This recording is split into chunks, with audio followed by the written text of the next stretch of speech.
Paulo Freire, um humanista? Porque quem fala de mim não é o discurso sobre não é o discurso que eu faço sobre coisas, mas é a coisa que eu faço através da minha ação, da minha prática. O que eu faço é que fala de mim, não o que eu falo. No terceiro episódio da série, a aluna, amiga e professora, doutora Débora Maza, conta a trajetória ao lado do mestre. Freirear e Florescer, Caminhos de Paulo Freire, série documental sobre o olhar de quem conhece de perto o patrono da educação brasileira. Freirear e florescer, freirear e florescer, caminhos de Paulo Freire, caminhos de Paulo Freire. Educa TV apresenta Freirear e Florescer, Caminhos de Paulo Freire. Como as ideias de Paulo Freire impactaram a professora doutora Débora Maza? E como essas mesmas ideias impactaram o processo de redemocratização no Brasil? Humanismo. Eu prestei vestibular de ingresso na Unicamp em 1980 e ingressei no curso de pedagogia da Unicamp em 1981. Coincidentemente, Paulo Freire estava chegando na Unicamp, sendo contratado pelo Departamento de Ciências Sociais da Faculdade de Educação da Unicamp em meados de 1980. E Paulo estava voltando depois de cerca de 20 anos de exílio. Paulo tinha saído do Brasil em 1964, com o advento do golpe civil-militar.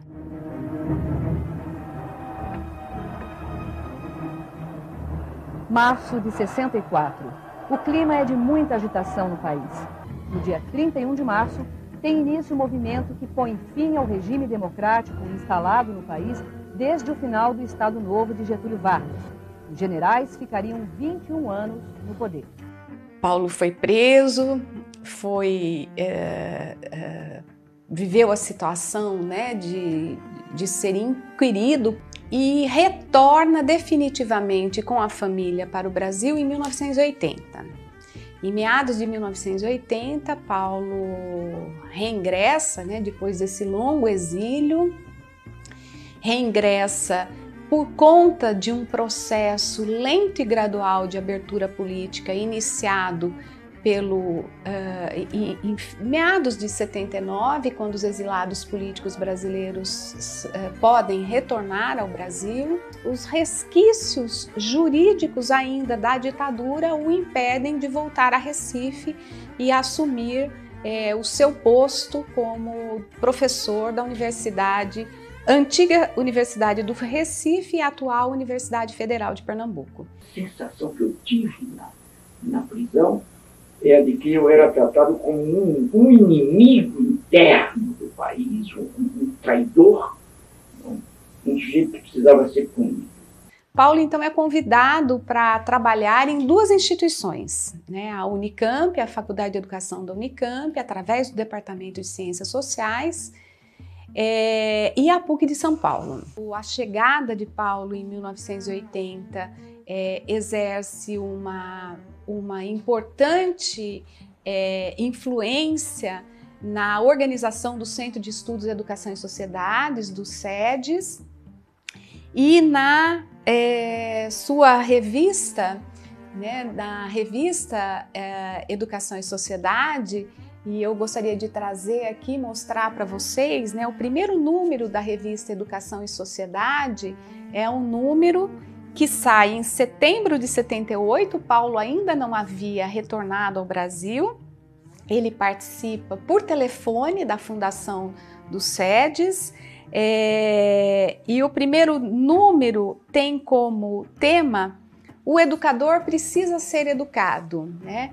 E é um número que traz aqui, né, uma imagem de cordel, né, bem recifense, bem nordestina, juntamente com o professor Moacir Gadotti, Maurício Trachtenberg, Dermeval Saviani, dentre outros, né? Evaldo Vieira. Recolocar a teoria e a prática da educação brasileira numa perspectiva dialógica, progressista, democrática. A teoria como praxis pedagógica, teorização do fazer pedagógico e, a partir da prática, a criação de uma nova teoria. Como se refletiu no processo de reabertura política? Eu começaria falando, né, da importância e da relevância, né, desses movimentos, que são movimentos que vão empurrando e acelerando o que os militares chamavam de um lento e gradual processo de abertura política. Eu entro então na Faculdade de Educação em 1981, momento de duros ataques do governo do estado de São Paulo, de Paulo Maluf, às universidades, né? Nomeação de interventores e a tentativa de postergar uma luta do movimento estudantil, da União Nacional dos Estudantes, de retomada dos direitos políticos e da participação do povo, da população, da sociedade na escolha dos seus representantes. É importante a gente lembrar que a década de 80, é importante a gente dizer que foi uma década de graves crises econômicas, né? Depois de 20 anos de ditadura militar no Brasil, nós vivíamos uma crise econômica incrível, né? Com altas taxas de desemprego, salários achatados, uma dívida externa contraída pelos governos militares durante os 20 anos de ditadura, junto ao Fundo Monetário Internacional. Então, assim, o Brasil, do ponto de vista econômico, estava completamente quebrado, né? E inclusive por conta dessa ineficiência e ineficácia econômica do governo militar, que o processo lento e gradual de abertura política se dá entregando na mão dos governos civis um Brasil quebrado, endividado, completamente em débito com as suas contas econômicas, com os direitos civis e com os direitos políticos da população. A década de 80 foi marcada por incertezas políticas, inflação alta, baixo crescimento econômico do país. Diante de instabilidades, como Paulo Freire redescobre o Brasil? Paulo chega, né? Eu conheço Paulo Freire na Unicamp, conheço Paulo Freire logo em 1981, quando os interventores entram, né, tentam entrar na Unicamp, e o movimento estudantil, o movimento dos funcionários e dos docentes fazem uma resistência política organizada contra a entrada desses interventores, uma defesa dos diretores que tinham sido eleitos e escolhidos pelas unidades, pelos segmentos das unidades, e tinha todo um movimento de retomada da lista tríplice de indicação dos nomes dos reitores das universidades, que também haviam sido bloqueados durante os 20 anos de regime militar. Existia, portanto, todo um movimento de retomada dos direitos políticos, e nós fizemos, né, os centros acadêmicos, a União Nacional dos Estudantes, o DCE, né, o Diretório Central dos Estudantes, juntamente com os outros segmentos da universidade, né, os funcionários e os docentes, organizam uma grande consulta pública à comunidade acadêmica de elaboração da lista sextupla dos reitoráveis, que deveria ser encaminhado ao governador Paulo Maluf, esse que queria nomear os interventores, e Paulo Freire foi o nome mais votado. Era um manifesto de resistência, né? A organização da lista tríplice e a indicação do nome do Paulo Freire. O nome de Paulo, ministrando disciplinas na Unicamp, chamava participantes de diferentes movimentos sociais, né? É importante dizer que as pessoas que compareciam nas disciplinas, nos cursos, nas palestras do professor Paulo Freire, não eram só pessoas adeptas a ele, existiam muitas pessoas que vinham para fazer resistência, para criticá-lo, para acusá-lo, né, de uma série de questões que não diziam respeitos, né, E Paulo, então, tratava, acolhia todos, escutava. Paulo tinha uma escuta muito atenta, tanto aqueles que o colocavam como um mito, como um mestre, como um exemplo a ser seguido, quanto aqueles que o acusavam de militância de esquerda, de atrapalhar a educação tradicional, trazer o povo, a população e a sociedade para movimentos de resistência e de reclamo dos seus direitos. Então Paulo sempre acolhia, né, escutava e reagia de um modo assertivo e respeitoso. Como era o professor Paulo Freire? Que didática usava em sala de aula? Lições do mestre. Paulo trazia os seus textos, então nós líamos, né, a pedagogia do oprimido, a educação como prática da liberdade, extensão ou comunicação. Então Paulo trazia para o debate público a sua reflexão sobre as práticas que ele havia realizado, né, em Recife, depois no Rio Grande do Norte, em Angicos, depois o seu grande projeto, né, o Plano Nacional de Alfabetização de Adultos, que deveria ocorrer a nível nacional no Ministério da Educação, ainda no governo do João Goulart, que foi completamente abortado pelo golpe de 64. Depois as suas experiências com os camponeses rurais, muitos deles indígenas, nativos no Chile, que viveram uma experiência de reforma agrária. Paulo trazia as reflexões que ele fez em África, né, com os grupos revolucionários, né, que ensaiavam, né, processos de libertação do jugo colonialista e ensaiavam a construção de um projeto de instrução pública nacional, né, para o povo africano e a reconstituição, né, das suas economias, das suas culturas, das suas tradições, das suas manifestações culturais, artísticas, da língua crioulo. Paulo também trazia uma bibliografia africana, né, Amílcar Cabral, uma bibliografia de análise crítica, né, Albert Memmi, que eram textos pouco conhecidos no Brasil à época. Eu indico. E a minha pesquisa foi uma pesquisa realizada na periferia favelada de Campinas, particularmente na Vila Nogueira, no São Quirino, no Cafezinho. E Paulo foi várias vezes visitar, né, esses projetos de educação popular que vários grupos, né, desenvolviam, não só a Unicamp, mas a PUC de Campinas, outros institutos, né, institutos de matemática através do grupo de etnociências.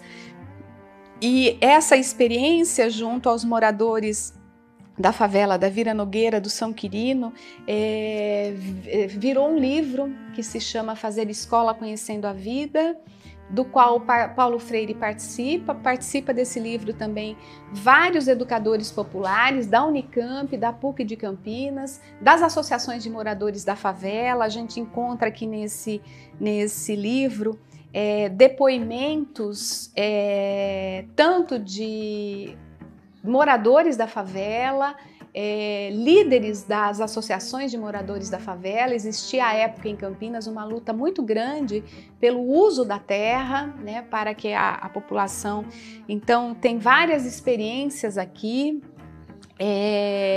Tem também um outro livro que foi feito ainda na década de 80, de experiências de educação popular em vários bairros da periferia de Campinas.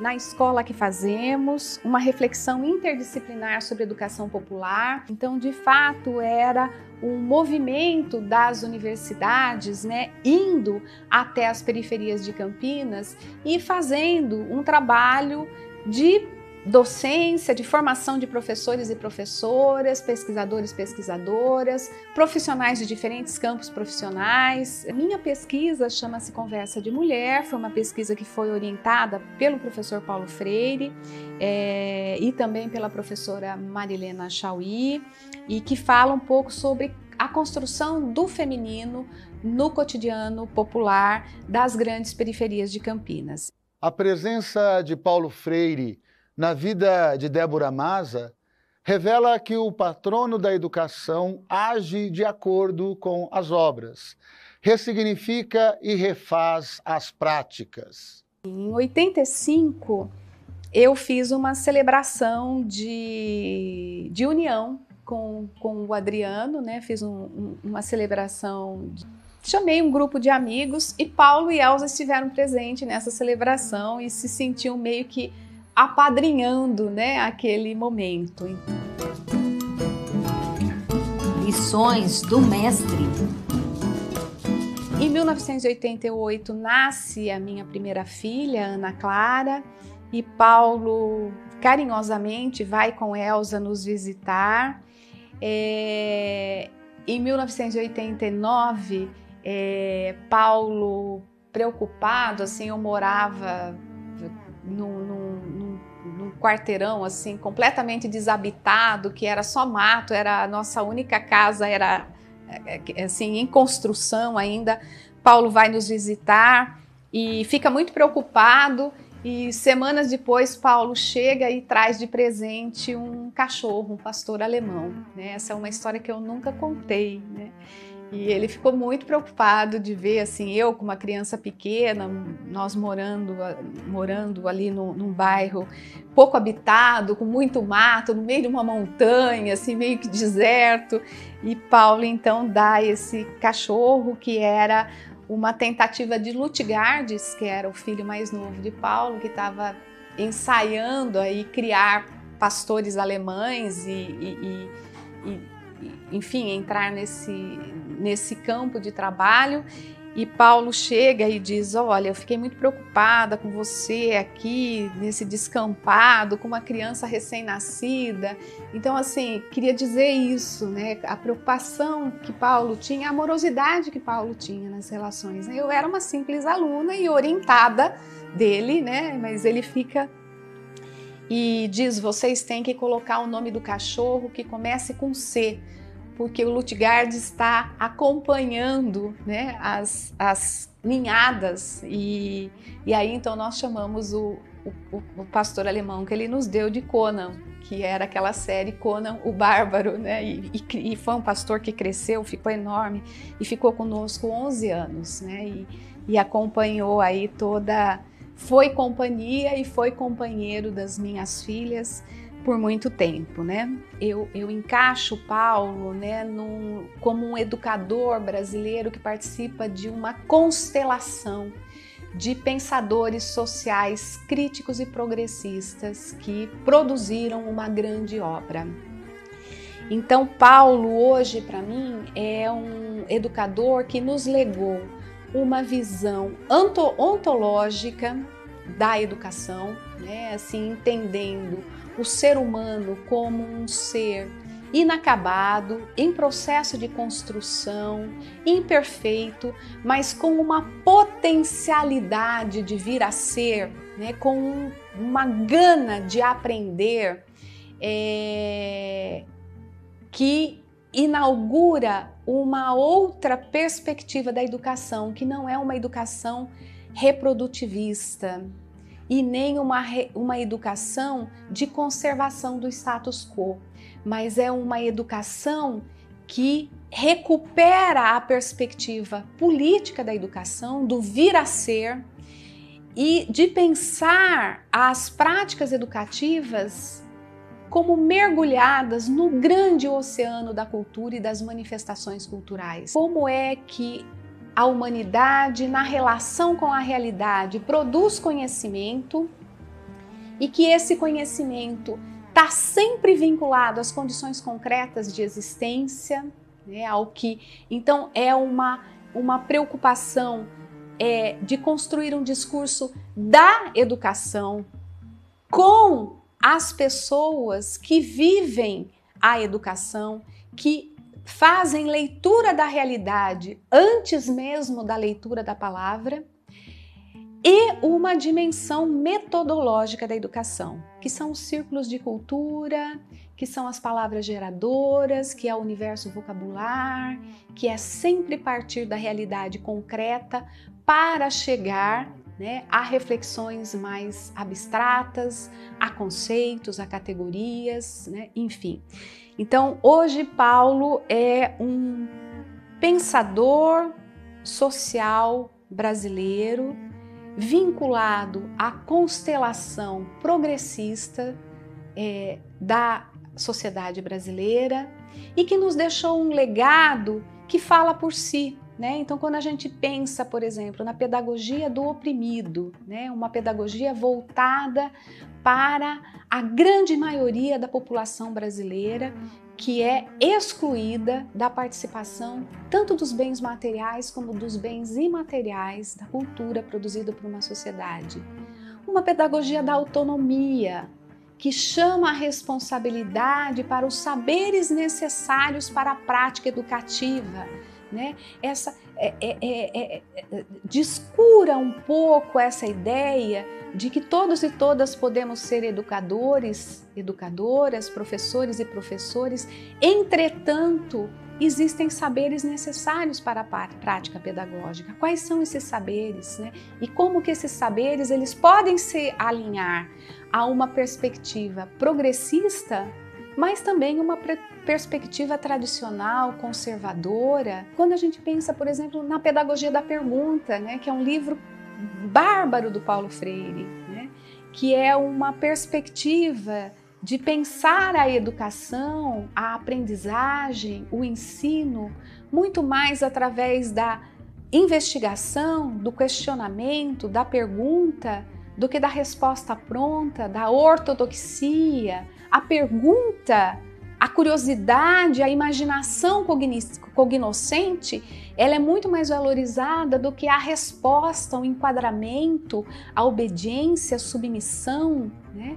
Um outro livro de Paulo é Por uma Pedagogia da Esperança, né? Paulo nos coloca em movimento. Esperançar é caminhar, é almejar, é desejar, né? É ir em busca de, não é esperar, não é uma pedagogia da espera, é uma pedagogia da esperança, né? E o seu último e derradeiro livro, né, que para mim é muito caro, que é a Pedagogia da Indignação, né? A necessidade de nós nos indignarmos diante das injustiças, né? E de nós não nos acomodarmos e nem tampouco naturalizarmos processos de exclusão, de separação, de estigmatização. Paulo fala da importância de recuperar as relações afetivas. Estou falando de uma pedagogia assertiva, portanto, uma pedagogia que, acima de tudo, é uma pedagogia político-pedagógica da inclusão de todos e de todas, né? Paulo acreditava numa sociedade que coubesse todos e todas, né? Acreditava numa educação que poderia acolher as diferentes manifestações culturais, as diferentes formas de pensar, estar, sentir e agir no mundo, uma visão progressista, includente e de justiça social, numa perspectiva democrática. Acolher, ouvir, despertar nas pessoas o desejo pelo conhecimento de direitos como cidadãos, desenvolver a visão crítica do mundo. Lições do Mestre. É importante a gente pensar Paulo dialeticamente. Paulo vai dizer o seguinte: toda vez que uma sociedade muito marcada historicamente por processos violentos de exclusão social, quando essa sociedade alça pequenos avanços rumo à inclusão social e à democracia e à justiça social, ela sofre violentas reações dos grupos, das elites tradicionais, para que esses avanços sofram novos recuos. Então, Paulo vai dizer o seguinte: quando a gente tem processos violentos de retrocessos sociais, que é o que nós vivemos, né, talvez nos últimos anos, é porque a gente teve grandes processos de avanços, de conquistas e de inclusões sociais. Essas décadas, esses anos em que Paulo foi levado para as ruas através de cartazes vinculados a grupos de extrema direita, né, que se incomodavam, por exemplo, com a chegada dos indígenas e dos negros na escola pública, na universidade pública. Olha do que nós estamos falando, né? Que se incomodavam, por exemplo, com os movimentos feministas que clamam por igualdades nas condições de trabalho, nas condições de salário, que clamam por educação de qualidade, por creches, por educação infantil de qualidade. Nesse momento em que a gente consegue, né, uma Constituição cidadã, que é a Constituição de 1988, é exatamente o momento em que os grupos de extrema-direita começam a se organizar, reivindicando o quê? Retrocessos. Né? Então é importante a gente ver isso. Quando os livros de Paulo Freire, né, são convocados a serem queimados em praça pública, é o momento em que ele ganha o título de professor honoris causa de inúmeras universidades no Brasil e no mundo, né, a década de 80. No momento em que Paulo Freire é acusado de doutrinação marxista, né, quando na verdade Paulo Freire simplesmente queria erradicar o analfabetismo de adultos no Brasil, olha o que Paulo pregava, né, apregoava, e olha o que esses movimentos dizem de Paulo. Nesse momento, Paulo é eleito patrono da educação brasileira. Ele ganha o Prêmio da Paz como educador da paz da ONU. Avanços e retrocessos, a dialética em movimento. O reconhecimento de Paulo Freire de um lado e a tentativa de destruição da herança freiriana de outro. Então é muito interessante a gente analisar dialeticamente essas lutas por avanços e por recuos. Quando Paulo Freire é mais retalhado por alguns movimentos de extrema direita no Brasil, é exatamente o momento em que, a nível nacional e a nível internacional, Paulo alça reconhecimentos significativos. E é muito importante porque quando Paulo, por exemplo, né, é acusado de estragar a qualidade da educação brasileira, fazendo com que as crianças e os jovens saiam da escola brasileira sem aprenderem a ler e a escrever, veja bem, a escola brasileira nunca adotou o método Paulo Freire, né? nunca adotou. O método Paulo Freire foi abortado todas as vezes que ele tentou inserir. Paulo, quando foi secretário da Educação, de 89 a 91, no governo da Erundina, Paulo faz ações extremamente virtuosas na rede, ele faz reformas nas escolas, ele melhora a infraestrutura das escolas, e isso não dá ganho político, porque não aparece. Paulo faz uma luta com a Alesp, com a Câmara municipal, para que houvessem concursos públicos para professores e diretores, para que houvesse uma carreira, para que o professor não fosse contratado como horista, né, com esses contratos completamente precarizados com os quais a gente tem trabalhado hoje na educação. Paulo faz concursos públicos e é acusado pelos gestores, ele é criticado pelos diretores que queriam ser indicados, não queriam prestar concurso público, né? Então é interessante a gente ver isso, né? Como é que Paulo avança e a grande mídia bate em Paulo. As ideias de Paulo, elas vão contra uma visão mercadológica da educação.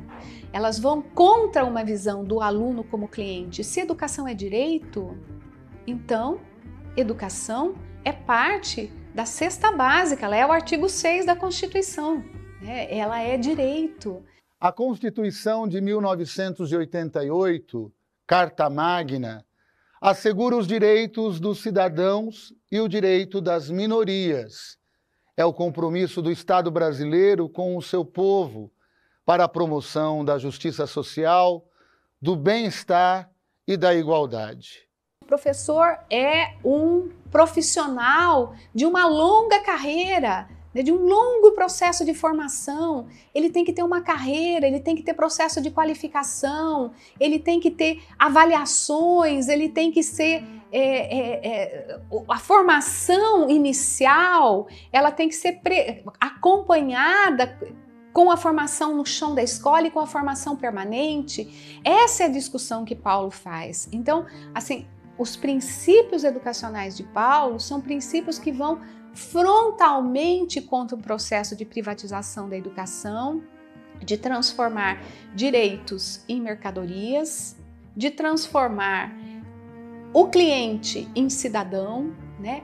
E aí dá para entender um pouco por que a lógica neoliberal privatista vai contra Paulo, né? E ataca Paulo. Então, assim, mais do que nunca, a gente tem que buscar recuperar os princípios e as causas que organizaram o trabalho e as reflexões de Paulo Freire. Se a gente quiser uma sociedade brasileira mais alinhada, né, com as sociedades avançadas, né, com as sociedades mais democráticas, mais justas, menos desiguais e mais igualitárias. Como humanista, Paulo Freire tinha no diálogo o caminho para uma educação construída de forma coletiva. Não existe hierarquia entre educador e educando, porque um aprende com o outro e todos são agentes de mudança da sociedade. Uma sociedade que deve ter na educação a força para a transformação.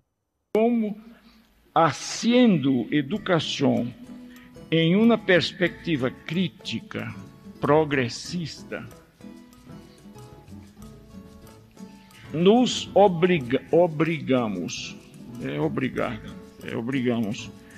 por coerência, a engendrar, a estimular, a favorecer em la própria prática educativa el ejercicio del derecho a la participação por parte de quienes estén directa ou indiretamente ligados ao quehacer educativo.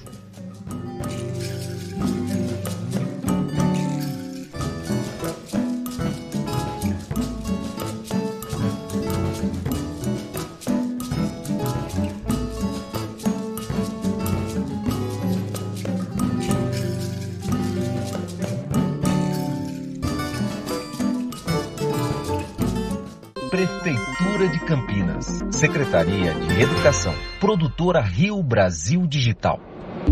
Educa TV Campinas, um mundo de conhecimento para você.